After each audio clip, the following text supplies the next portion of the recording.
നമസ്കാരം, KCV ന്യൂസിലേക്ക് സ്വാഗതം. ഞാൻ ബിബിൻ ആയിരപ്രയിൽ. പ്രധാന വാർത്തകൾ.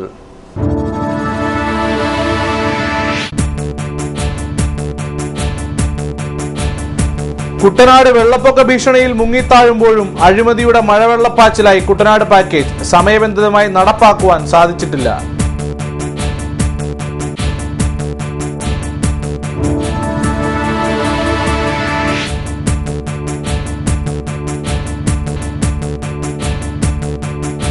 കുട്ടനാട്ടിലെ ജലോത്സവങ്ങൾക്ക് കഷ്ടകാലം. നീരേറ്റുപുറം പമ്പ ജലോത്സവവും അനിശ്ചിതത്വത്തിൽ.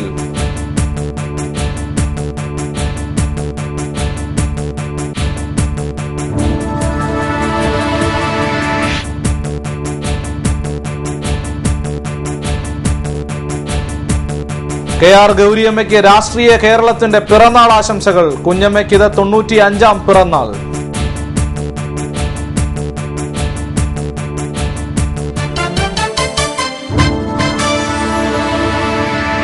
വാർത്തകൾ വിശദമായി. കുട്ടനാട് വികസന പാക്കേജിൽ ഉൾപ്പെടുത്തിയ വെള്ളപ്പൊക്ക പരിപാലന പരിപാടികളിൽ ജലവിഭവ വകുപ്പ് 494.16 കോടി രൂപ നഷ്ടപ്പെടുത്തി. 534.63 കോടി രൂപ ലഭിച്ചതിൽ 140.22 കോടി രൂപയാണ് ചെലവിട്ടത്. ബാക്കി തുക തിരിച്ചടയ്ക്കുകയും ചെയ്തു. പദ്ധതി നടത്തിപ്പിന്റെ കാലതാമസം മൂലമാണ് തുക തിരിച്ചടയ്ക്കേണ്ടി വന്നത്. 2012-13 98.81 കോടിയും 2011-12 347.21 കോടി രൂപയും നഷ്ടപ്പെടുത്തി. തടയണയുടെ നിർമ്മാണം പൂർത്തിയാക്കാത്തതിനാൽ വെള്ളത്തിൽ ലവണത്വം കൂടിയിരിക്കുകയാണ്. ഇത് ബണ്ട് തകരുന്നതിനും കൃഷി നശിക്കുന്നതിനും കാരണമായതായി പഠനങ്ങൾ തെളിയിക്കുന്നു. കുട്ടനാട് പാക്കേജിൽ ഇതുവരെ 1165.76 കോടി രൂപയാണ് അനുവദിച്ചത്. 336.77 കോടി രൂപയാണ് 2013 മാർച്ച് വരെ ലഭിച്ചത്. ചെലവ് 251.01 കോടിയും ശുചിത്വ മിഷന് നീക്കിവെച്ച 5.93 കോടിയിൽ നിന്ന് 3 കോടിയും അനുവദിച്ചപ്പോൾ ചെലവ് 2 ലക്ഷം മാത്രം. തദ്ദേശ സ്വയംഭരണ വകുപ്പിന് നീക്കിവെച്ച 9.54 കോടിയിൽ 4.45 കോടിയും ലഭിച്ചു. 3 ജില്ലകളിലായി 10 വകുപ്പുകളും 11 അനുബന്ധ ഏജൻസിയും വഴി നടപ്പാക്കുന്ന പദ്ധതിയുടെ പുരോഗതി ദയനീയമാണെന്ന് CAG വിലയിരുത്തൽ. പദ്ധതിയിൽ സർക്കാർ അവകാശപ്പെടുന്ന പുരോഗതിയില്ല. ഓണാട്ടുകര പ്രാദേശിക കൃഷി ഗവേഷണ കേന്ദ്രത്തിൽ ലബോറട്ടറി സമുച്ചയത്തിന്റെ ശാക്തീകരണം സംബന്ധിച്ച പദ്ധതി പൂർത്തിയായെന്നാണ് സർക്കാർ അവകാശപ്പെടുന്നത്.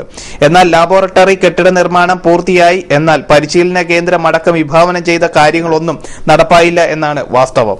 കൃഷിയുടെ യന്ത്രവൽക്കരണത്തിന്റെ ഭാഗമായിട്ട് 328 മോട്ടറും 121 പെട്ടിയും പറയും വിതരണം ചെയ്തുവെന്ന് പദ്ധതി പുരോഗതി അവലോകന റിപ്പോർട്ടിൽ സർക്കാർ പറയുന്നു. എന്നാൽ പദ്ധതി ഭാഗികമാണെന്നാണ് മറ്റൊരു വാസ്തവം. വേമ്പനാട് കായലിന്റെ ജലനിരപ്പ് പ്രദേശത്തിന്റെ സംരക്ഷണവും വീണ്ടെടുക്കലും, തോട്ടപ്പള്ളി സ്പിൽവേയുടെയും തണ്ണീർമുക്കം ബണ്ടിന്റെയും നവീകരണം, കായൽ പ്രദേശങ്ങളിലെ വെള്ളപ്പൊക്ക നിയന്ത്രണം, AC കനാലിന്റെ പരിപൂർണ നിർമ്മാണം, കുട്ടനാടിന്റെ പ്രത്യേക കാർഷിക മേഖലയായി പ്രഖ്യാപിക്കൽ, വിളവെടുപ്പ് കലണ്ടറിന്റെ നിയമപ്രാബല്യം ഏർപ്പെടുത്തൽ തുടങ്ങിയവയൊന്നും ഇതുവരെ നടപ്പായിട്ടില്ല. പദ്ധതി സമന്വയിപ്പിക്കുന്നതിലും പരാജയപ്പെട്ടു. പദ്ധതിയിൽ അനുവദിച്ച തുകയുടെ 29% മാത്രമാണ് ഇതുവരെ ചെലവഴിച്ചിരിക്കുന്നത്. News desk KCV. 58ാമത് നീരേറ്റുപുറം പമ്പ ജലോത്സവത്തിന് മുന്നോടിയായി നടന്ന ജനറൽ ബോഡി യോഗം അലങ്കോലപ്പെട്ടു. തിരുവല്ല അശോക മിനി ഹാളിൽ നടന്ന യോഗത്തിൽ മുൻ ബോട്ട് റേസ് കമ്മിറ്റി അംഗങ്ങളായി 32 പേർ പങ്കെടുത്തു. കഴിഞ്ഞ ദിവസം പകൽ 3-നായിരുന്നു യോഗം നടന്നത്. വർക്കിംഗ് ബോട്ട് റേസ് കമ്മിറ്റി മുൻ president Victor P. Thomas committee രൂപീകരണ തെരഞ്ഞെടുപ്പിൽ പരാജയപ്പെട്ടു. റജി തൈക്കടവിനെ യോഗം പ്രസിഡന്റായി തെരഞ്ഞെടുക്കുകയും ചെയ്തു. അതേസമയം തെരഞ്ഞെടുപ്പ് നടന്നിട്ടേയില്ല എന്നാണ് വിക്ടർ വിഭാഗം പറയുന്നത്. ഇതിൽ ക്ഷുഭിതരായ വിക്ടർ വിഭാഗം വള്ളംകളി നടത്തിക്കില്ല എന്ന് ആക്രോശിച്ചുകൊണ്ട് മിനിറ്റ്സ് ബുക്കും രേഖകളും കീറിയെറിഞ്ഞു. ഏതായാലും മറ്റു പ്രാദേശിക വള്ളംകളികളുടെ ദുർഗതി തന്നെയാവും നീരേറ്റുപുറം പമ്പ ജലോത്സവത്തിനുമെന്നാണ് നാട്ടുകാരുടെ ഭയം. വർഷങ്ങളായി തിരുവോണ നാളിലായിരുന്നു വള്ളംകളി നടന്നിരുന്നത്. എന്നാൽ കഴിഞ്ഞ 2 വർഷമായി ഇത് ഉത്രാടം നാളിലേക്ക് മാറ്റിയിരുന്നു. പരമ്പരാഗതമായി നടന്നുവന്ന നീരേറ്റുപുറംകാരുടെ ഓണാഘോഷങ്ങൾക്ക് മാറ്റുകൂട്ടിയിരുന്ന വള്ളംകളി മാറ്റി മറ്റൊരു ദിവസമാക്കിയതിലും നാട്ടുകാർക്ക് അഭിപ്രായ വ്യത്യാസമുണ്ട്. പമ്പ ജലമേളയുടെ ജനറൽ ബോഡി യോഗം ഇന്നലെ തിരുവല്ല അശോക മിനി ഹാളിൽ വെച്ച് നടക്കുകയുണ്ടായി. ഏതാണ്ട് 32ഓളം ആളുകൾ അതിൽ സംബന്ധിച്ചു. ഇലക്ഷൻ 2014-16 കാലഘട്ടത്തിലേക്കുള്ള ഭാരവാഹികളെ തെരഞ്ഞെടുക്കുക എന്ന അജണ്ടയോടുകൂടിയാണ് ഇന്നലെ അത് വിളിച്ചിരുന്നത്. അതിന്റെ പശ്ചാത്തലത്തിൽ നിലവിലുള്ള പ്രസിഡന്റ് വരണാധികാരിയെ നിശ്ചയിച്ച് ഇലക്ഷൻ പ്രൊസീജിയറുകൾ നടത്തി ബാലറ്റ് പേപ്പറുകൾ കൊടുത്ത് ഇലക്ഷൻ നടക്കുകയും ആ ഇലക്ഷൻ സമയത്ത് നിലവിലുള്ള പ്രസിഡന്റും മുൻ പ്രസിഡന്റായിരുന്ന റെജി തൈക്കടവിലും തമ്മിലായിരുന്നു മത്സരം. അതിൽ റെജി തൈക്കടവിന് 17 വോട്ട് ലഭിക്കുകയും നിലവിലുള്ള പ്രസിഡന്റിന് 14 വോട്ട് ലഭിക്കുകയും ഓരോ വോട്ട് അസാധുവാകുകയും ചെയ്തു. എന്നാൽ ഇലക്ഷൻ കഴിഞ്ഞതിന് ശേഷം വള്ളംകളി കമ്മിറ്റിയുമായി ബന്ധമില്ലാത്ത 1-2 പേര് ഓടി വന്ന് അതിനകത്ത് കയറി ആ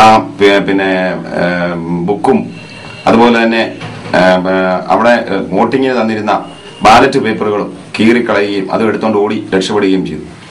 കേരള രാഷ്ട്രീയത്തിന്റെ മുത്തശ്ശി KR ഗൗരിയമ്മയ്ക്ക് 95-ാം പിറന്നാൾ. പാർട്ടി പ്രവർത്തകർക്കും പ്രിയപ്പെട്ടവർക്കുമൊപ്പമാണ് ഗൗരിയമ്മ പിറന്നാൾ ആഘോഷിച്ചത്.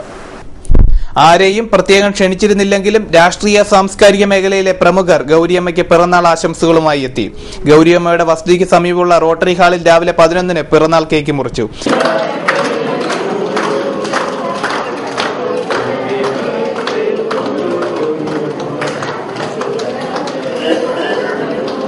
CMP നേതാവ് KR അരവിന്ദാക്ഷനാണ് ഗൗരിയമ്മ പിറന്നാൾ കേക്ക് മുറിച്ചു നൽകിയത്. മുൻ വർഷത്തേതിൽ നിന്നും വ്യത്യസ്തമായി ഇത്തവണ പിറന്നാളിന് തുടക്കം കുറിക്കാൻ മറ്റു പ്രമുഖരാരും എത്തിയില്ല. CPIM സംസ്ഥാന സെക്രട്ടറി പിണറായി വിജയൻ ഗൗരിയമ്മയെ ഫോണിൽ വിളിച്ച് പിറന്നാൾ ആശംസകൾ നേർന്നു. ഉച്ചയ്ക്ക് 1 മണിയോടെ CPIM പോളിറ്റ് ബ്യൂറോ അംഗം MA ബേബി ഗൗരിയമ്മയെ സന്ദർശിച്ചു. ഭാര്യയ്ക്കും മകനുമൊപ്പമാണ് ബേബി എത്തിയത്. പിറന്നാളിൽ പങ്കെടുക്കുവാൻ വരുന്നവർക്ക് സദ്യയും ഒരുക്കിയിരുന്നു. ചരിത്രപ്രസിദ്ധമായ മൂലം ജലോത്സവം അട്ടിമറിച്ചവർക്കെതിരെ സമഗ്രമായ അന്വേഷണം നടത്തണമെന്നും വള്ളംകളി അട്ടിമറിക്കാൻ ശ്രമിച്ച ഉദ്യോഗസ്ഥരെ സസ്പെൻഡ് ചെയ്യണമെന്നും BJP നിയോജക മണ്ഡലം പ്രസിഡന്റ് MR സജീവ്. മൂലം ജലോത്സവ പൈതൃക സമിതിയുടെ നേതൃത്വത്തിൽ കുട്ടനാട് താലൂക്ക് ഓഫീസിലേക്ക് നടത്തിയ മാർച്ച് ഉദ്ഘാടനം ചെയ്ത് സംസാരിക്കുകയായിരുന്നു അദ്ദേഹം. ചരിത്രപ്രസിദ്ധമായിട്ടുള്ള മൂലം ജലോത്സവം അട്ടിമറിച്ചതിനെ സംബന്ധിച്ച് സമഗ്രമായ അന്വേഷണം നടത്തണം. അതിൽ കുറ്റകരമായ അനാസ്ഥ കാണിയിട്ടുള്ള ഉദ്യോഗസ്ഥന്മാരെയും വള്ളംകളി കമ്മിറ്റി ഭാരവാഹികളെയും സസ്പെൻഡ് ചെയ്യുകയും അവർക്കെതിരെ നിയമ നടപടി സ്വീകരിക്കുകയും വേണമെന്നാവശ്യപ്പെട്ടുകൊണ്ടുള്ള ഒരു സമരത്തിനാണ് നമ്മൾ എത്തിച്ചേർന്നത്.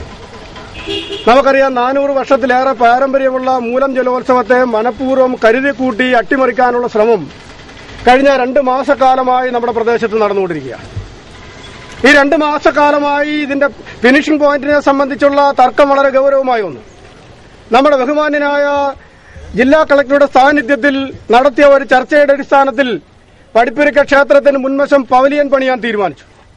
അങ്ങനെ വള്ളംകളിയെ സംബന്ധിച്ചുള്ള അനിശ്ചിതത്വമെല്ലാം മാറി നിൽക്കുമ്പോഴാണ് അന്ന് രാത്രിയിൽ ചില കോൺഗ്രസുകാരായിട്ടുള്ള നേതാക്കന്മാര്, വള്ളംകളിയുടെ ഭാരവാഹികള്, ഇവിടുത്തെ അസിസ്റ്റന്റ് തഹസീൽദാര് തുടങ്ങിയ ആൾക്കാരുടെ ഒരു ഗൂഢാലോചനയുടെ ഫലമായിട്ട് നമ്മൾ കളക്ടറുമായി നിശ്ചയിച്ച സ്ഥലത്തു നിന്ന് പവലിയൻ മാറ്റണം എന്ന് ആവശ്യപ്പെട്ടുകൊണ്ടുള്ള ഒരു തർക്കവും രാത്രിയിലുണ്ടായി. അന്ന് എക്സിക്യൂട്ടീവ് കൂടുകയും ആ എക്സിക്യൂട്ടീവിൽ കളക്ടർ പറഞ്ഞ സ്ഥലത്ത് തന്നെ പവലിയൻ പണിയണമെന്ന് നിശ്ചയിക്കുകയും ചെയ്തു. അങ്ങനെ അവിടെ പവലിയൻ പണിതതിന്റെ വൈരാഗ്യം തീർക്കാൻ വേണ്ടിയിട്ട് കോൺഗ്രസിന്റെ നേതാവായിട്ടുള്ള ബ്ലോക്ക് കോൺഗ്രസ് നേതാവായിട്ടുള്ള ഗോപകുമാറിന്റെ നേതൃത്വത്തിൽ, അതേപോലെ തന്നെ ഇവിടെ ഈ പവലിയന്റെ നിർമ്മാണ പ്രവർത്തനം ഏൽപ്പിച്ചിരുന്ന കുട്ടപ്പൻ കുര്യാളശ്ശേരിയുടെ നേതൃത്വത്തിൽ, അതേപോലെ തന്നെ ഡെപ്യൂട്ടി തഹസീൽദാറുടെ നേതൃത്വത്തിലൊക്കെ ഒരു ഗൂഢാലോചന നടന്നതിന്റെ ഫലമായിട്ടാണ് അന്ന് ഇത്ര ചരിത്രപ്രസിദ്ധമായ, ഇത്ര വാശിയോടെയും വീറോടെയും നടക്കുന്ന ഒരു വള്ളംകളി, അതില് ട്രാക്ക് നിശ്ചയിക്കാതെ ചില വള്ളങ്ങളുമായി ഒത്തുകളിച്ചുകൊണ്ട് ഈ വള്ളംകളി അട്ടിമറിച്ചത്. ചില കോൺഗ്രസ് നേതാക്കളുടെ ഇച്ഛയ്ക്കനുസരിച്ചാണ് അസിസ്റ്റന്റ് തഹസിൽദാർ പെരുമാറുന്നത്. ഒരു നാട്ടിലെ ജനങ്ങളെയെല്ലാം വിഡ്ഢികളാക്കിക്കൊണ്ട് ചരിത്രപ്രസിദ്ധമായ ജലോത്സവത്തെ അട്ടിമറിച്ചത്. ജലോത്സവം നടത്തിയെന്ന് വരുത്തി തീർക്കുവാൻ വേണ്ടിയാണ് ട്രാക്ക് പോലും തിരിക്കാതെ ജലോത്സവം നടത്തിയത്. ട്രാക്കുകൾ തിരിക്കുവാൻ വേണ്ടി ചുമതലപ്പെടുത്തിയിരുന്നത് കുട്ടപ്പൻ കുര്യാളശ്ശേരിയെ ആയിരുന്നു. ട്രാക്ക് തിരിക്കാത്ത നടപടിയെക്കുറിച്ച് ഇതേവരെ ചോദ്യം ചെയ്തിട്ടില്ലെന്നും MR സജീവ് പറഞ്ഞു. താലൂക്ക് ഓഫീസിന് സമീപത്ത് വെച്ച് പോലീസ് മാർച്ച് തടഞ്ഞതിനെ തുടർന്ന് പോലീസ് അധികാരികളുമായി ചർച്ച നടത്തിയതിനു ശേഷം പുളുങ്ങുന്ന CAയുടെയും RDOയുടെയും മധ്യസ്ഥതയിൽ നടത്തിയ ചർച്ചയിൽ വള്ളംകളി മുടങ്ങുവാനുണ്ടായ സാഹചര്യത്തെപ്പറ്റി അന്വേഷണം നടത്തുമെന്ന് ഉറപ്പു നൽകിയതിനെ തുടർന്നാണ് സമരക്കാർ പിരിഞ്ഞുപോയത്. മാർച്ചിന് വിശ്വ ഹിന്ദു പരിഷത്ത് വിഭാഗ് സംഘടനാ secretary K Jayakumar, VN Dileep Kumar, Suresh Pariyath, K Ullas, VS Suresh, PK Bhargavan, PT Santhosh Kumar എന്നിവർ നേതൃത്വം നൽകി. കുടുംബശ്രീ പ്രവർത്തകർ കൃഷി ചെയ്ത കപ്പകൾ സാമൂഹിക വിരുദ്ധർ മോഷ്ടിച്ചു. മോഷണം നടത്തിയവർക്കെതിരെ ശക്തമായ നടപടിയെടുക്കണമെന്ന ആവശ്യവുമായി കുടുംബശ്രീ പ്രവർത്തകർ രംഗത്ത്. രാമങ്കിരി ഗ്രാമപഞ്ചായത്തിലെ 12-ാം വാർഡിൽ പ്രവർത്തിക്കുന്ന ഹരിശ്രീ JLGയിലെ 7ഓളം വരുന്ന അംഗങ്ങളാണ് കപ്പകൃഷി നടത്തിയത്. പാട്ടത്തിനെടുത്ത 80 സെന്റ് സ്ഥലത്താണ് 1000-ഓളം ചുവട് കപ്പ നട്ട് ആദ്യ നാളിൽ തന്നെ ചില സാമൂഹിക വിരുദ്ധർ ഇത് നശിപ്പിക്കാനുള്ള ശ്രമം നടത്തിയിരുന്നു. എന്നാൽ വനിതകളുടെ ഒത്തൊരുമയോടെയുള്ള പ്രവർത്തനം മൂലം വീണ്ടും കൃഷി ആരംഭിക്കുകയായിരുന്നു. വനിതാ ഗ്രൂപ്പിലെ അംഗങ്ങൾ തൊഴിലുറപ്പ് പദ്ധതിയിൽ അംഗങ്ങളായതിനാൽ രാവിലെ 6 മുതൽ 9 വരെയും വൈകുന്നേരങ്ങളിലും വളരെയേറെ കഷ്ടപ്പെട്ടാണ് കൃഷി ചെയ്തത്. പഞ്ചായത്തിന്റെയോ കൃഷിവകുപ്പിന്റെയോ സഹായം ലഭിക്കാത്തതിനാൽ പണം കടം വാങ്ങിയും സ്വർണം പണയം വെച്ചുമാണ് ഇവർ കൃഷി ഇറക്കിയത്. വിളവെടുക്കാൻ ഇനിയും 2 മാസം വേണമെന്നിരിക്കെ കഴിഞ്ഞ ദിവസം 50ഓളം ചുവട് കപ്പകൾ മോഷണം പോയത്.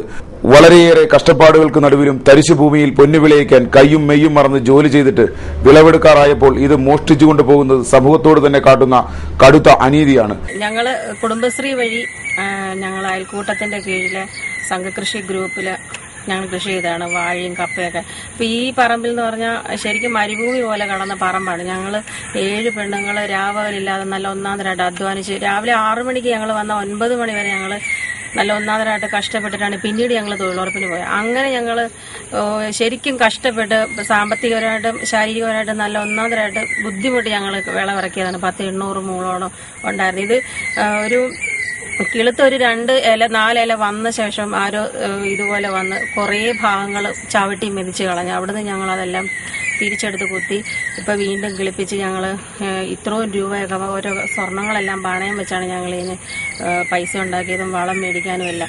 അങ്ങനെ ഞങ്ങൾ ബുദ്ധിമുട്ടി ഉണ്ടാക്കി. ഇന്നിപ്പോ ഇത് പറിക്കാൻ പോലും ഈ കപ്പയ്ക്ക് അതിന്റെ വിളവെടുക്കുന്ന സമയം ആയില്ല ഇതുവരെയായിട്ടും. അങ്ങനെ ഇരിക്കുന്ന സമയത്തിന് ഇപ്പൊ ഈ 800 മൂടോളം കപ്പ നട്ടെടുത്ത് ഈ 10-50 മൂട് കപ്പ ആരോ വന്ന് പറിച്ചു പോയി. ഇത് ശരിക്കും സഹിക്കാൻ പറ്റുന്ന ഒരു കാര്യമല്ല. ഞങ്ങൾക്ക് ഇതിനെപ്പറ്റി ഞങ്ങൾ രാമങ്കരി പോലീസ് സ്റ്റേഷനിൽ ഇപ്പൊ പരാതി കൊടുത്തിട്ടുണ്ട്. കുടുംബശ്രീയിലും അതേപോലെ രാമങ്കരി പഞ്ചായത്തിന്റെ പ്രസിഡന്റ് ബ്രീവൻ സാറിനോട് ഞങ്ങൾ ഇതിനെപ്പറ്റി പരാതി പറഞ്ഞിട്ടുണ്ട്. ഇനി ഈ ദ്രോഹം ഞങ്ങളോട് ചെയ്യരുത്. ഇതേപോലെ തന്നെ വേഴപ്ര പള്ളിയുടെ പുറയിൽ ഞങ്ങൾ കപ്പ ഇട്ടിട്ടുണ്ടായിരുന്നു. അവിടെ ഇതുപോലെ സാമൂഹ്യ വിരുദ്ധരാരോ കയറി അവിടെയും 10-50 മൂടോളം കപ്പ ഞങ്ങളുടെ പറിച്ച് അവർ എടുത്തോണ്ട് പോയത് അത് ശരിക്കും വിളവെത്താത്ത കപ്പയാണ് ഈ പറിച്ചുകൊണ്ട് പോകുന്നത്. ആ പറിച്ചുകൊണ്ട് പോകുന്ന വെപ്രാളത്തിലെ മുഴുത്ത കപ്പ മൊത്തം പറിച്ചുകൊണ്ട് പോയിട്ട് ബാക്കി മൊത്തം ഇവിടെ ഇട്ടിരിക്കുകയാണ്. അപ്പൊ ഈ കപ്പ പിന്നെ ഇത്രയും ഈ നഷ്ടങ്ങൾ ആര് സഹിക്കും? ഞങ്ങൾ വേറെ 7 പെണ്ണുങ്ങൾ കടന്ന് കഷ്ടപ്പെട്ട ഞങ്ങളോട് ഈ ചതി ചെയ്യേണ്ട കാര്യം ഉണ്ടായിരുന്നു. കുറ്റക്കാർക്കെതിരെ കർശന നടപടിയെടുക്കണമെന്ന് ആവശ്യപ്പെട്ട് രാമഗിരി പോലീസ്, പഞ്ചായത്ത്, കൃഷിഭവൻ എന്നിവിടങ്ങളിൽ പരാതി നൽകി കാത്തിരിക്കുകയാണ് വനിതാ ഗ്രൂപ്പിലെ ഓരോ അംഗവും. KCV news, Kuttanad. CPM Ramankary local കമ്മിറ്റിയുടെ നേതൃത്വത്തിൽ പട്ടികജാതി ക്ഷേമ സമിതിയുടെ പഞ്ചായത്ത് കമ്മിറ്റി രൂപീകരണ യോഗം നടന്നു. VK മോഹനനെ പ്രസിഡന്റായും TP ഗോപിയെ സെക്രട്ടറിയായും യോഗം തിരഞ്ഞെടുത്തു. പ്രായപൂർത്തിയാകാത്തവർ ഉൾപ്പെടുന്ന ക്രിമിനൽ കേസുകൾ ആലപ്പുഴ ജില്ലയിൽ വർദ്ധിക്കുന്നു. മോഷണത്തിനൊപ്പം ലഹരി മദ്യ ഉപയോഗത്തിലും ഉൾപ്പെടുന്ന കുട്ടികളുടെ സംഖ്യ വർദ്ധിക്കുന്നതായി റിപ്പോർട്ടുകൾ. ആംബ്യൂൾ, കഞ്ചാവ് എന്നിവയുടെ വിൽപ്പന ആലപ്പുഴ നഗരത്തിൽ തകൃതിയായി നടക്കുകയാണ്. സന്ധ്യയ്ക്ക് ശേഷം ആലപ്പുഴ ബീച്ചും പരിസര പ്രദേശങ്ങളും ഇവരുടെ താവളമായി മാറുകയാണ്. എന്നാൽ ഇത്തരക്കാരെ ഫലപ്രദമായി നേരിടേണ്ട അധികാരികളാവട്ടെ ഇതൊന്നും കണ്ടില്ലെന്ന മട്ടിലാണ്. കഴിഞ്ഞ ദിവസം പ്രസ് ക്ലബ്ബ് ജീവനക്കാരന്റെ ബൈക്കും മോഷണം പോയ കേസിൽ പിടിയിലായത് 10ാം ക്ലാസ് വിദ്യാർത്ഥിയായിരുന്നു. കുട്ടനാട്ടിലെ കള്ളുഷാപ്പിൽ പരിശോധനയ്ക്കായി എത്തിയ എക്സൈസ് സംഘം കണ്ടത് ഷാപ്പിൽ കള്ളു വിൽപ്പനയ്ക്കായി ഇരിക്കുന്ന കുട്ടികളെയാണ്. സ്കൂളിലേക്കെന്ന വ്യാജേന ബാഗും പുസ്തകങ്ങളുമായി ഇറങ്ങിയ കുട്ടികളാണ് ലഹരി നുണയുവാൻ കള്ളുഷാപ്പുകളിൽ സപ്ലയറായി മാറിയത്. ആലപ്പുഴ മുനിസിപ്പൽ മൈതാനത്തിന് സമീപത്ത് നിന്നും ഏതാനും ആഴ്ചകൾക്ക് മുമ്പ് പോലീസ് അറസ്റ്റ് ചെയ്ത കുട്ടികളിൽ നിന്നും കഞ്ചാവും മയക്കുമരുന്ന് ഗുളികകളും പിടിച്ചെടുത്തിരുന്നു. വിദ്യാലയങ്ങളിൽ പോവാതെ കറങ്ങിയടിച്ച് നടക്കുന്ന വിദ്യാർത്ഥികളെ പോലീസ് നേരത്തെ കസ്റ്റഡിയിലെടുക്കുമായിരുന്നു. എന്നാൽ ഇപ്പോൾ പോലീസ് ഇത് കാര്യമായി ശ്രദ്ധിക്കാറുമില്ല. അന്യ സംസ്ഥാനത്ത് നിന്നും കേരളത്തിൽ ജോലിക്കായി എത്തുന്നവരുടെ കയ്യിൽ നിന്നും പുകയില, കഞ്ചാവ് ഉൽപ്പന്നങ്ങൾ മയത്തിൽ കൈക്കലാക്കി ഉപയോഗിക്കുന്ന രീതിയും കുട്ടികളുടെ ഇടയിൽ നടന്നുവരുന്നുണ്ട്. മുക്തി എന്ന പേരിൽ ആലപ്പുഴ ജില്ലയിൽ ലഹരി വസ്തുക്കൾക്കെതിരെ ശക്തമായ ബോധവൽക്കരണം നടത്തിയിരുന്നു. എന്നാൽ കുറെ നാളായിട്ട് ഇതിന്റെ യാതൊരു പ്രവർത്തനവും നടക്കുന്നില്ല. സ്കൂൾ പരിസരത്തോട് ചേർന്ന് പുകയില ഉൽപ്പന്നങ്ങൾ വിൽക്കരുതെന്ന നിയമം നിലനിൽക്കുമ്പോഴും ഇവയെല്ലാം കാറ്റിൽ പറത്തിക്കൊണ്ടാണ് പലയിടത്തും കച്ചവടം തകൃതിയായി നടക്കുന്നത്. ഇത്തരം കേസുകളിൽ അകപ്പെടുന്നവർക്കെതിരെ കേവലം പെറ്റി കേസ് ചാർജ് ചെയ്യുന്നത് കച്ചവടം വീണ്ടും നടത്തുവാൻ ഇവരെ പ്രേരിപ്പിക്കുന്നു. ആലപ്പുഴയുടെ പല ഭാഗത്തു നിന്നും കുട്ടനാടൻ പ്രദേശങ്ങളിലേക്ക് കഞ്ചാവും മയക്കുമരുന്ന് ഉൽപ്പന്നങ്ങൾ ഒഴുകുകയാണ്. എന്നാൽ ഇതിനെതിരെ നടപടിയെടുക്കേണ്ട അധികാരികൾ ഇതൊന്നും ശ്രദ്ധിക്കാറ് പോലുമില്ല. News desk KCV. ഇനിയൊരു ഇടവേള. KCV വാർത്തകൾ നിങ്ങൾക്കായി അവതരിപ്പിക്കുന്നത് മനോഹരമായൊരു വീട് നമ്മുടെ എല്ലാം സ്വപ്നമാണ്. നിങ്ങളുടെ സ്വപ്ന ഭവനങ്ങളെ മനോഹരമാക്കാൻ ഇതാ സിമ്പിൾ ഷാലിമാർ സൂപ്പർ ബ്രാൻഡ് ടൈലുകളുടെയും ഗ്രാനൈറ്റിന്റെയും വിസ്മയ ലോകം. വിപുലമായ സ്റ്റോക്ക്, ഫാസ്റ്റ് സർവീസ്, 100% ഗുണമേന്മ ഇവയൊക്കെ നിലനിർത്തുന്നതുകൊണ്ട് ഞാൻ പറയുന്നു Shalimar. Shalimar marbles and granite, സ്വപ്ന ഭവനത്തിന് ഇവിടെ പൂർണ്ണത. Shalimar Marbles and Granites, Manikachira, AC Road, Changanasheri.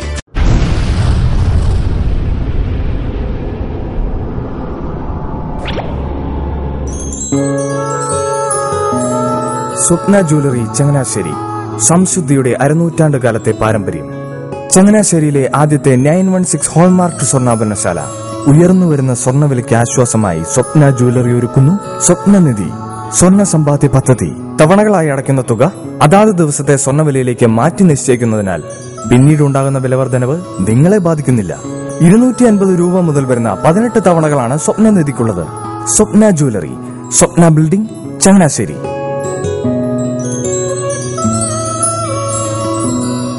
എന്റെ മോഹനേട്ടാ, എളുപ്പ വഴികളും കുറുക്കു വഴികളും നോക്കി പോകുമ്പോഴാ നമ്മളെ ആരെങ്കിലും പറ്റിക്കണത്. എന്നെ ഇന്നവരാരെങ്കിലും പറ്റിച്ചിട്ടുണ്ടോ? കാരണം എന്താ? എനിക്ക് ബുദ്ധിയുണ്ട്. അനു തിരക്കിലായിരിക്കുമല്ലേ? അതെ. അനുവിനെ കഴിഞ്ഞ ആഴ്ച ആലപ്പുഴയിലെ മുല്ലയ്ക്കൽ പ്രിൻസ് ജുവലറിയിൽ നിൽക്കുന്നത് കണ്ടിരുന്നല്ലോ. അതെ, ഞാൻ അവിടെ നിന്നാണ് സ്വർണ്ണാഭരണങ്ങൾ വാങ്ങാറുള്ളത്. അതെന്താ, മറ്റൊരുപാട് ജുവലറികൾ അവിടെ ഉണ്ടല്ലോ. പിന്നെന്താ മുല്ലയ്ക്കൽ പ്രിൻസ് ജുവലറിയിൽ നിന്ന് തന്നെ സ്വർണ്ണാഭരണങ്ങൾ വാങ്ങുന്നത്?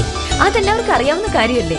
ഗുണമേന്മയിലും വിശ്വസ്തതയിലും 2 പതിറ്റാണ്ടിന്റെ പാരമ്പര്യമുള്ള മുല്ലയ്ക്കൽ പ്രിൻസ് ജുവലറിയിലെ ഏറ്റവും ചെറിയ ആഭരണങ്ങളിൽ പോലും 916 BIS ഹോൾമാർക്ക് മുദ്ര ഉറപ്പുവരുത്തുന്നു. ആരുടെയും സങ്കല്പത്തിന് അനുയോജ്യമായ വ്യത്യസ്തതരം ഡിസൈൻസ്. അങ്ങനെയാവുമ്പോൾ പണിക്കൂലി കൂടുതലായിരിക്കും അല്ലേ? ഏറ്റവും കുറഞ്ഞ പണിക്കൂലി. മാത്രമല്ല 916 BIS ഹോൾമാർക്കറ്റ് സ്വർണ്ണാഭരണങ്ങൾ മാറ്റി വാങ്ങുമ്പോൾ വിലയിലോ തൂക്കത്തിലോ കുറവ് വരുന്നില്ല. അപ്പോൾ ശരിക്കും ഹീറോ മുല്ലയ്ക്കൽ പ്രിൻസ് ജുവലറിയാണല്ലേ? അത് പിന്നെ പറയാനുണ്ടോ? 100% BIS ഹോൾമാർക്കറ്റ് സ്വർണ്ണാഭരണങ്ങൾ വിൽക്കുന്ന സ്വർണ്ണാഭരണശാല പ്രിൻസ് ജുവലറി, മുല്ലയ്ക്കൽ, ആലപ്പുഴ. വാർത്തകൾ തുടരുന്നു. കേന്ദ്ര സർക്കാർ 2600 കോടി രൂപ വിദ്യാഭ്യാസ വായ്പ എടുത്തവർക്ക് ഇളവ് പ്രഖ്യാപിച്ചിട്ടുണ്ട്. ഈ സാഹചര്യത്തിൽ ബാങ്ക് രക്ഷകർത്താക്കളിൽ അനാവശ്യ ഉപാധികൾ വെച്ചുകൊണ്ട് പണം നൽകാതിരിക്കുന്ന ബാങ്കുകളുടെ നടപടിയിൽ പ്രതിഷേധിച്ചുകൊണ്ട് INAPA സമരം സംഘടിപ്പിക്കുമെന്ന് ഭാരവാഹികൾ വാർത്താക്കുറിപ്പിൽ അറിയിച്ചു. കേരള ആരോഗ്യ സർവകലാശാല സെൻട്രൽ ഫോറം കലോത്സവം 18 മുതൽ 20 വരെ ആലപ്പുഴ TD മെഡിക്കൽ കോളേജിൽ നടക്കും. കലോത്സവത്തിന്റെ ലോഗോ പ്രകാശനം ആലപ്പുഴ പ്രസ് ക്ലബ്ബ് ഹാളിൽ ജില്ലാ panchayat president advocate U Prathibha Hari നിർവഹിച്ചു. പാലക്കാട്, തൃശൂർ, എറണാകുളം, ആലപ്പുഴ, ഇടുക്കി തുടങ്ങിയ 5 ജില്ലകളിൽ നിന്നായി 84ഓളം വിദ്യാഭ്യാസ സ്ഥാപനങ്ങളിൽ നിന്നുള്ള വിദ്യാർത്ഥികളാണ് കലോത്സവത്തിൽ പങ്കെടുക്കുക. മെഡിക്കൽ കോളേജിലെ 5 വേദികളിലായിരിക്കും മത്സരങ്ങൾ നടക്കുക. സംഘടനാ സമിതി ഭാരവാഹികളായ R. രാഹുൽ, ഹേമന്ത്, റിയാസുദ്ദീൻ, ആൽബിൻ മാത്യു എന്നിവർ വാർത്താസമ്മേളനത്തിൽ പങ്കെടുത്തു. സെൻട്രൽ സോൺ കലോത്സവം ആലപ്പുഴ TD മെഡിക്കൽ കോളേജിൽ വെച്ച് 18, 19, 20 തീയതികളിലായി ഈ വരുന്ന വെള്ളി, ശനി, ഞായർ ദിവസങ്ങളിലായി നടക്കുകയാണ്. പാലക്കാട്, തൃശൂർ, എറണാകുളം, ആലപ്പുഴ, ഇടുക്കി തുടങ്ങിയ 5 ജില്ലകളിൽ നിന്നുള്ളതാണ് വിദ്യാർത്ഥികൾ പങ്കെടുക്കുന്നത്. റെയിൽവേ ചാർജ് വർധനവിലും പൊതുബജറ്റിൽ കേരളത്തിലെ അവഗണിച്ചതിലും പ്രതിഷേധിച്ചുകൊണ്ട് ആലപ്പുഴ ജില്ലാ കോൺഗ്രസ് കമ്മിറ്റിയുടെ നേതൃത്വത്തിൽ റെയിൽവേ സ്റ്റേഷനിൽ ധർണ നടത്തി. KPCC general secretary doctor Sooranad Rajasekharan ധർണ ഉദ്ഘാടനം ചെയ്തു. ഇന്ത്യൻ പാർലമെന്റിലേക്ക് ഒരിക്കൽ മാത്രം വന്നു വളരെ സീനിയറായ ആൾക്കാർ, ഒട്ടനവധി ആൾക്കാർ കാത്തിരിക്കുമ്പോൾ സദാനന്ദ ഗൌഡ ഇന്ത്യയുടെ റെയിൽവേ മന്ത്രിയായി ചാർജ് എടുത്തു. ഇന്ത്യയുടെ എല്ലാ മേഖലകളും ഒരിക്കൽ പോലും കാണാനും ഇവിടുത്തെ പ്രശ്നങ്ങളും റെയിൽവേ എന്താണെന്ന് അറിയാൻ കഴിയാത്ത ഒരാൾ, അത് പഠിക്കാത്ത ഒരാൾ, അതിനുള്ള അവസരം കിട്ടാത്ത ഒരാൾ റെയിൽവേയുടെ മന്ത്രിയായി ചാർജ് എടുത്തിട്ട് ഒരു 10 ദിവസം കഴിഞ്ഞപ്പോൾ അദ്ദേഹം പ്രഖ്യാപിക്കുന്നു, ഇന്ത്യൻ പാർലമെന്റ് കൂടാൻ കാത്തു നിൽക്കുമ്പോൾ BJPക്ക് ഏറ്റവും കൂടുതൽ ഭൂരിപക്ഷമുള്ള, ഒറ്റയ്ക്ക് ഭൂരിപക്ഷമുള്ള പാർലമെന്റ് ഉള്ളപ്പോൾ ആ പാർലമെന്റിലേക്ക് ആദ്യമായി വരുന്ന സദാനന്ദ ഗൌഡ പറയുന്നു 14% ഇന്ത്യയുടെ റെയിൽവേ യാത്രക്കാർ യാത്രക്കൂലി ഈ ദിവസം 28 Alappuzha DCC president A. Shukkoor അധ്യക്ഷനായി. PR Prakash, advocate Johnson Abraham, G. Mukundanpillai തുടങ്ങിയവർ സംസാരിച്ചു. റേഷൻ കടകളിൽ നിന്ന് പച്ചരിയും അപ്രത്യക്ഷമാവുന്നു. കഴിഞ്ഞ 2 മാസമായി റേഷൻ കടകളിൽ നിന്ന് കാർഡ് ഒന്നിന് 1/2 കിലോ പച്ചരി പോലും കിട്ടുന്നില്ല. FCIയിൽ നിന്നും പച്ചരി എടുക്കാൻ സംസ്ഥാന സർക്കാർ തയ്യാറാകാത്തതാണ് ഇതിന് കാരണം. നോമ്പുകാലത്ത് സംസ്ഥാനത്ത് പച്ചരിക്ക് ആവശ്യക്കാർ ഏറെയാണ്. ഇവർ പൊതുവിപണിയിൽ നിന്നും വലിയ വില കൊടുത്ത് പച്ചരി വാങ്ങേണ്ടി വരുന്നു. ചെറിയ പെരുന്നാൾ പ്രമാണിച്ചെങ്കിലും കഴിഞ്ഞ അലോട്ട്മെന്റിൽ പച്ചരി ഉണ്ടാകുമെന്ന പ്രതീക്ഷയും അസ്ഥാനത്തായി. 3 തരം അരിയാണ് സംസ്ഥാനത്ത് ഭക്ഷ്യ പൊതുവിതരണ വകുപ്പ് റേഷൻ കടകൾ വഴി വിതരണത്തിന് എത്തിക്കാറുള്ളത്. പച്ചരിയും വെള്ളപ്പുഴുക്കലരിയും കുത്തരിയും. ഇതിൽ പച്ചരിയും വെള്ളപ്പുഴുക്കലരിയും FCIയിൽ നിന്നാണ് എടുക്കാറുള്ളത്. കുത്തരി മില്ലുകളിൽ നിന്ന് നേരിട്ട് എത്തിക്കുന്നുവെന്നാണ് അധികൃതർ പറയുന്നത്. എന്നാൽ കഴിഞ്ഞ കുറെ മാസങ്ങളായി റേഷൻ കടകളിൽ എത്തുന്നത് കുത്തരി മാത്രമാണ്. വെള്ളപ്പുഴുക്കലരിക്കും ഗോതമ്പിനും പ്രമേഹ രോഗികളായിരുന്നു ആവശ്യക്കാർ. ഇതിൽ ഗോതമ്പിന്റെ കാര്യം പറയാനേയില്ല. നേരത്തെ 50% കുത്തരി വാങ്ങുന്നവർക്ക് 50% പച്ചരി നൽകാൻ കഴിയുന്ന തരത്തിൽ അലോട്ട്മെന്റ് ലഭിച്ചിരുന്നു. FCIയിൽ ആവശ്യത്തിന് വെള്ളപ്പുഴുക്കലരിയും പച്ചരിയും സ്റ്റോക്കുണ്ട്. എന്നാൽ സംസ്ഥാന സർക്കാർ ഇത് ആവശ്യപ്പെടുന്നില്ലെന്നാണ് ആക്ഷേപം. FCIയിൽ നിന്നെടുക്കുന്ന ധാന്യത്തിന് ആനുപാതികമായ അളവിൽ ധാന്യം തിരിച്ചു നൽകണമെന്നാണ് വ്യവസ്ഥ. എന്നാൽ കർഷകരിൽ നിന്ന് നേരിട്ട് നെല്ല് സംഭരിച്ച് സംസ്കരിച്ചു നൽകുന്നതിനുള്ള സംവിധാനവും സൂക്ഷിപ്പുപുരയും ഭക്ഷ്യ പൊതുവിതരണ വകുപ്പിനില്ലെന്നാണ് അധികൃതർ പറയുന്നത്. ഏറ്റെടുത്ത ധാന്യവിഹിതം തിരികെ കൊടുക്കാനുള്ള ഉത്തരവാദിത്വം ഏറ്റെടുക്കാൻ അധികൃതർ തയ്യാറാകാത്തതിന്റെ ഫലം അനുഭവിക്കേണ്ടി വരുന്നത് പൊതുജനങ്ങളാണ്. ഇക്കാര്യങ്ങൾ ചൂണ്ടിക്കാട്ടി മെയ് 24-ന് റേഷൻ വ്യാപാരികൾ ഭക്ഷ്യമന്ത്രി അനൂപ് ജേക്കബിന് നിവേദനം നൽകിയിരുന്നു. കാര്യങ്ങൾ പഠിച്ച ശേഷം ഉചിതമായ തീരുമാനമെടുക്കാമെന്ന് അറിയിച്ചതല്ലാതെ ഒരു നീക്കവും ഉണ്ടായില്ലെന്നാണ് റേഷൻ വ്യാപാരികളുടെ പരാതി. സർക്കാർ സംഭരിക്കുന്ന നെല്ല് കേരളത്തിലെ സ്വകാര്യ മില്ലുകൾക്ക് മറച്ചു വിൽക്കുന്നതായും ആരോപണമുണ്ട്. ആന്ധ്രയിൽ നിന്നും തമിഴ്നാട്ടിൽ നിന്നും എത്തുന്ന നിലവാരമില്ലാത്ത വില കുറഞ്ഞ അരി കളറും പാമോയിലും ചേർത്ത് ഉണക്കിയാണ് കേരളത്തിലെ റേഷൻ കടകളിൽ വിതരണത്തിന് എത്തിക്കുന്നതെന്ന് റേഷൻ വ്യാപാരികൾ തന്നെ കുറ്റപ്പെടുത്തുന്നു. മങ്കൊമ്പ് തെക്കേക്കരയിൽ നിന്നും 62ഓളം പേർ വെൽഫെയർ പാർട്ടി അംഗത്വം സ്വീകരിക്കുന്നു. മങ്കൊമ്പ് പഞ്ചായത്ത് ഹാളിൽ ചൊവ്വാഴ്ച രാവിലെ 10-ന് നടക്കുന്ന യോഗത്തിൽ ഇവർക്ക് അംഗത്വം നൽകുമെന്ന് ഭാരവാഹികൾ വാർത്താക്കുറിപ്പിൽ അറിയിച്ചു. ചരമവാർത്തകൾ. ചെറുകര SN കവലയിൽ നടുവിലേടത്ത് അജിത 46 വയസ്സ് നിര്യാതയായി. സംസ്കാരം നടത്തി. തലവടി മണക്കളത്തിൽ സൈമൺ 61 വയസ്സ് നിര്യാതനായി. സംസ്കാരം നടത്തി. ചങ്ങനാശ്ശേരി കുരിശുമൂട്ട് പുനയാർ ത്രേസ്യാമ 73 വയസ്സ് നിര്യാതയായി. സംസ്കാരം ചൊവ്വാഴ്ച 10:30-ന് ചെത്തിപ്പുഴ തിരുഹൃദയ ദേവാലയ സെമിത്തേരിയിൽ. പുളിങ്ങുന്ന കായൽപ്പുറം പരുവപ്പറമ്പിൽ ഏലിയാമ്മ ജോൺ 87 വയസ്സ് നിര്യാതയായി. സംസ്കാരം ചൊവ്വാഴ്ച 2:30-ന് കായൽപ്പുറം സെന്റ് ജോസഫ് ദേവാലയ സെമിത്തേരിയിൽ. പ്രധാന വാർത്തകൾ വീണ്ടും.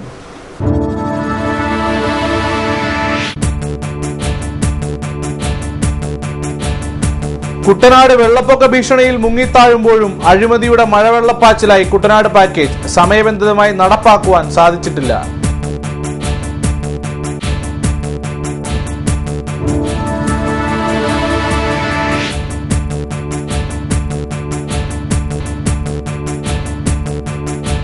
കുട്ടനാട്ടിലെ ജലോത്സവങ്ങൾക്ക് കഷ്ടകാലം. നീരേറ്റുപുറം പമ്പ ജലോത്സവവും അനിശ്ചിതത്വത്തിൽ.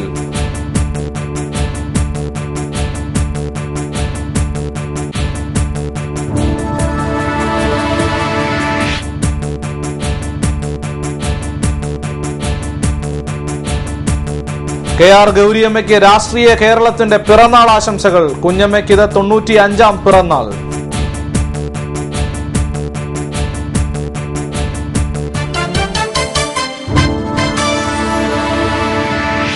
വാർത്തകൾ കഴിഞ്ഞു. നമസ്കാരം.